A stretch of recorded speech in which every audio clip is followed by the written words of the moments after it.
अस्सलाम वालेकुम ख़वातीन व हज़रात। आज हम बात करेंगे बच्चों के हिफाजती टीका जात पर। आप लोगों को ये बताएंगे कि हिफाजती टीके लगाना क्यों ज़रूरी है और इसका शेड्यूल क्या होता है, मतलब कब से और कब कब लगाने पड़ते हैं। तो हमारा मकसद क्या होता है हिफाजती टीका जात के पीछे? एक तो ये है कि हर बच्चे को हिफाजती वैक्सीन लगाई जा सके। दूसरा ये है कि वो बीमारियाँ जो वैक्सीन की वजह से प्रिवेंट की जा सके, जिनकी वजह से महफूज रहा जा सके और वैक्सीन से वो हो सकती है कम, वो बीमारियां या तो ना हो या उसको कम किया जा सके। इसलिए हिफाजती टीके लगाना बहुत ज़्यादा ज़रूरी होता है। हिफाजती टीके जैसे ही एक बच्चे की वलादत हो जाती है, वहाँ से स्टार्ट हो जाता है। From the very first day जो है हम लगाते हैं। उसमें पोलियो की वैक्सीन शामिल होती है और टीबी के लिए जो है बीसीजी वैक्सीन लगाई जाती है।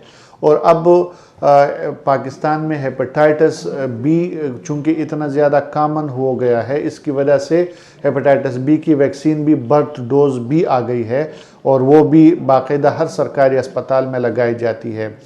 इसके बाद जो है जब बच्चा 6 हफ्ते का हो जाता है तो हम एक पेंटावेलेंट इंजेक्शन लगाते हैं और उसके अलावा जो है पेंटावेलेंट वैक्सीन के साथ साथ जो है पोलियो की वैक्सीन लगाई जाती है और नमूनिया की वैक्सीन लगाई जाती है। और फिर जो है 10वें हफ्ते में भी सेम ही वैक्सीन जो है रिपीट होती है। फिर 14वें हफ्ते में भी सेम वैक्सीन रिपीट होती है।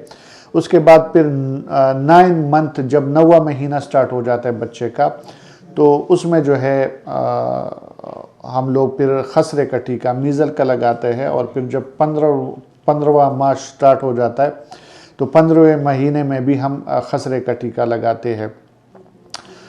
इसके अलावा जो है ख़वातीन भी ड्यूरिंग प्रेगनेंसी जो है टीटेनस का टीका लगाना बहुत ज़रूरी है। अगर आप लोगों को हमारी वीडियो पसंद आ गई हो तो इसको लाइक और सब्सक्राइब करना ना भूलिएगा। अल्लाह आपका हाफिज़ व नासिर हो। अल्लाह हाफिज़।